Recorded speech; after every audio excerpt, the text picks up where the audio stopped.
¿Cómo están? En este segundo encuentro, en este segundo módulo, vamos a trabajar el tema del canon de la Biblia. La palabra canon quiere decir orden, así que vamos a ver un poco el orden que tienen los libros. Eh, bueno, ahí en la imagen tenemos lo que se llama un códice, ¿no?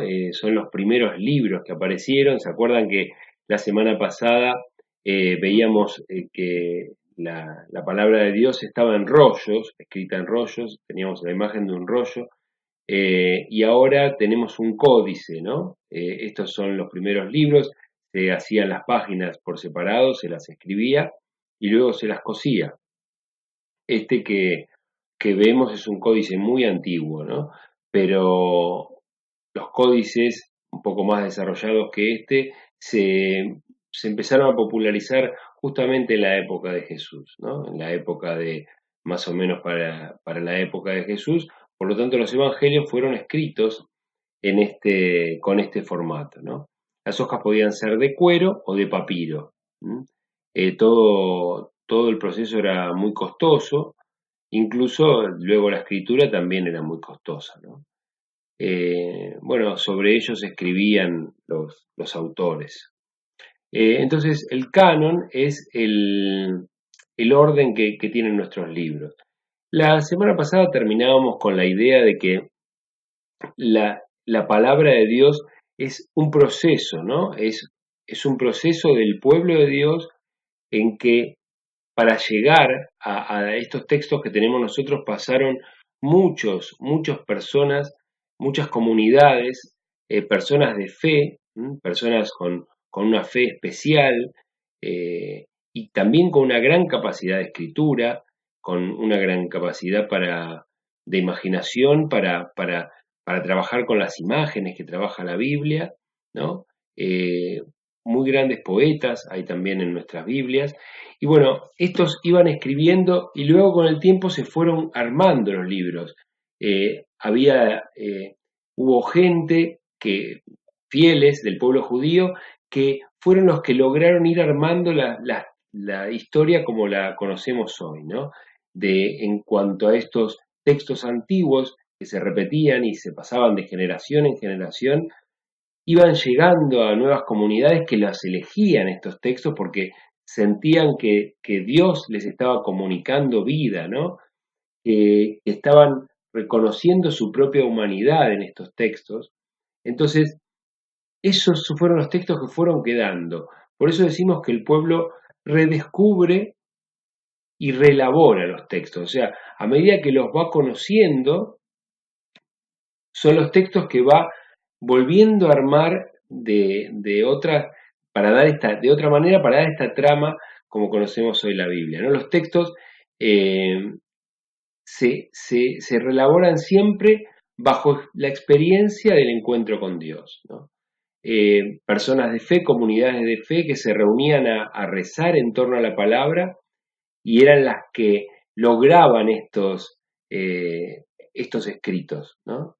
Bien, entonces vemos, bueno, la composición duró cientos de años, ¿no? El pueblo de Dios iba acompañando este desarrollo y durante siglos las tradiciones orales se iban comunicando hacia la generación siguiente por medio de estos textos, ¿no? Querían transmitirle su experiencia de Dios. Esa experiencia, eso que habían vivido, se lo querían transmitir. Primero lo hacían en forma oral. Después cuando la oralidad sentían que tal vez perdía fuerza y la humanidad empezó a descubrir la escritura, piensen que estos textos son casi de los orígenes de la escritura, o sea, todavía estaba muy poco difundida la escritura, pero aún así intentaban dejar plasmada esta experiencia de encuentro con Dios. Eh, las comunidades iban depositando su fe en estos textos. Realmente ellos elegían estos textos porque creían que ahí podían ver a Dios, podían descubrir a la humanidad, conocer a su historia como pueblo y reconocer a Dios presente en estos textos. Entonces, eran las mismas comunidades las que le iban dando confianza a estos textos. Los escritos eh, fueron desarrollados por distintos motivos, ¿no? Eh, Acá tenemos algunos motivos de consuelo. Hay muchos de los pasajes que hablan sobre, buscan consolación en los textos. También el hecho de ver que a otros hombres sufrieron también lo mismo. Otros hombres que permanecían cerca de Dios sufrían también eh, unas penas similares, las mismas penas que tenemos hoy, ¿no? La muerte, la desesperanza. Eh, Eso hacía que ellos se sientan acompañados y Dios viene acompañando al que sufre desde el inicio de la historia del pueblo, ¿no? También eran instrumentos de enseñanza, con esto se llevaba la enseñanza a los niños de las generaciones siguientes, a los adolescentes, que iban aprendiendo por medio de estos textos, que desde cosas prácticas de la vida, ¿no? Incluso higiene, leyes, y también el conocer a sus ancestros, sus orígenes, siempre en cuanto al vínculo con Dios, ¿no? Principalmente. Eh, Estos textos decimos que eran fuente de coraje y de sabiduría. Muchas veces leían estos textos de personajes muy valientes que inspirados por Dios habían logrado grandes hazañas.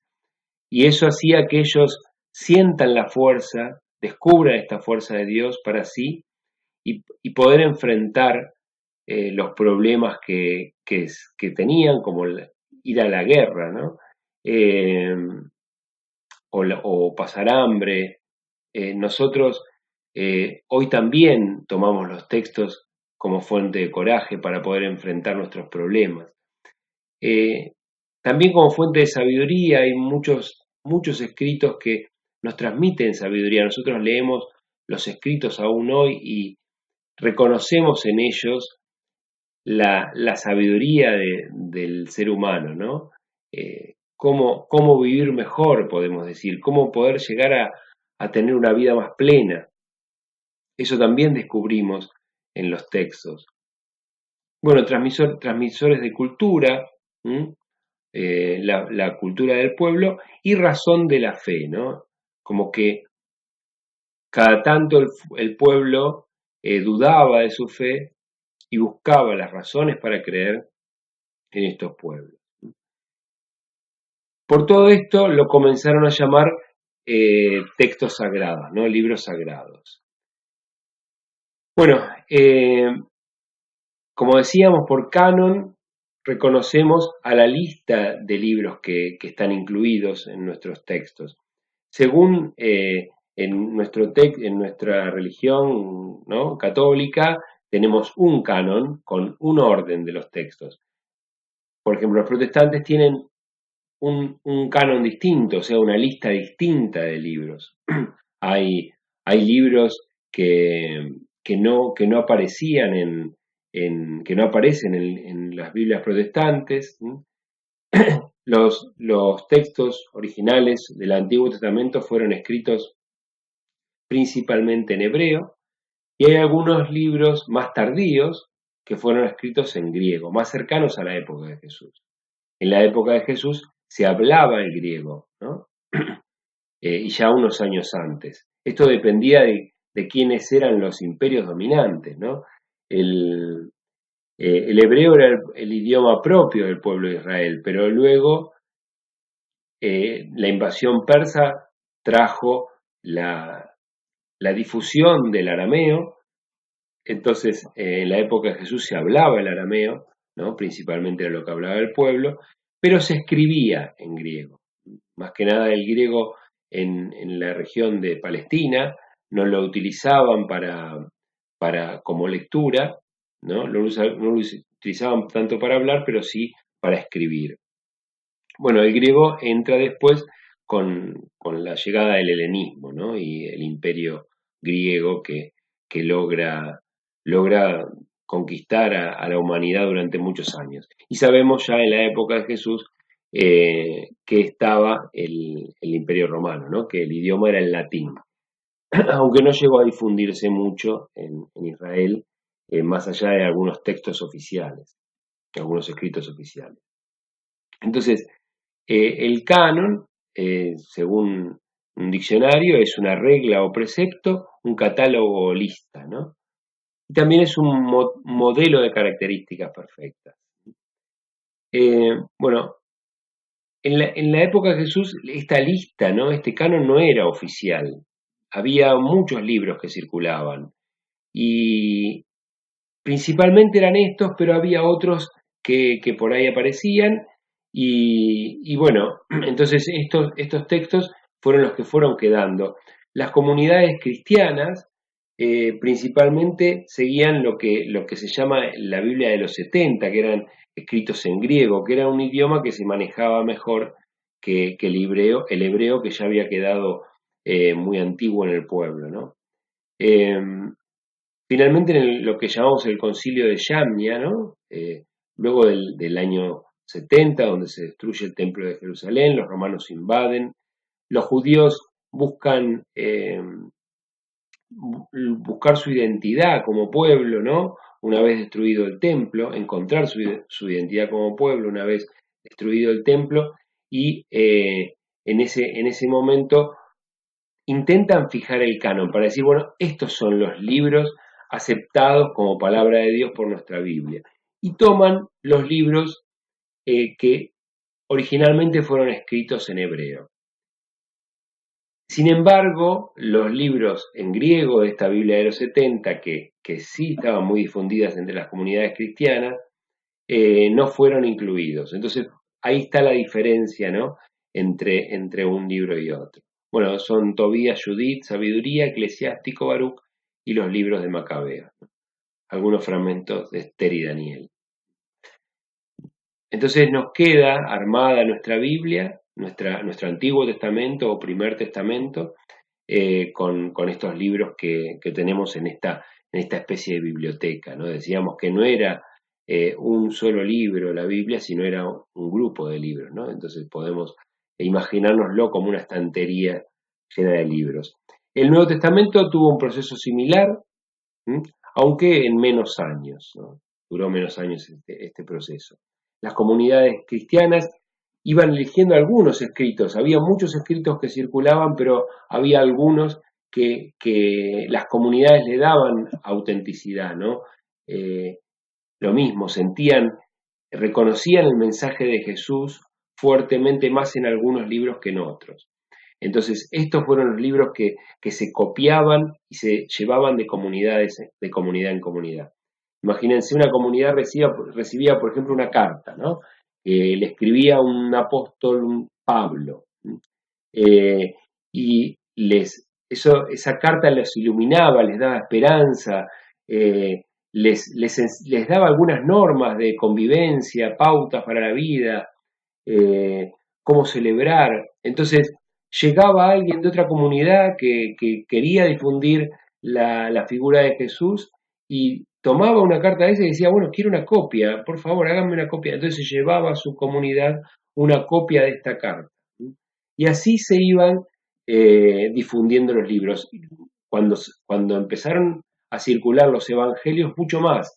Se empezaron a copiar porque todas las comunidades querían tener un evangelio, a pesar de lo costoso que era para ellos. Sin embargo, juntaban dinero y se querían tener su evangelio, ¿no? Sus rollos con los evangelios. Y los llevaban adelante y los compartían, ¿no? Y de esa manera podían tener presente y podían descubrir a la figura de Jesús. Bueno, entonces el canon finalmente se fija mucho más adelante, ¿no? En nuestras Biblias, pero básicamente ya los habían elegido las primeras comunidades y fue como clarificar aquellos libros que realmente se leían y bueno, y dejar de lado otros que no se leían. Entonces, terminamos por hoy con este video, con el tema del canon. Les voy a recordar que participemos del foro, que animemos el foro, que compartamos. Háganme preguntas si tienen alguna pregunta. Y bueno, seguimos sigan también respondiendo las preguntas que les voy haciendo. Gracias y nos encontramos la próxima semana.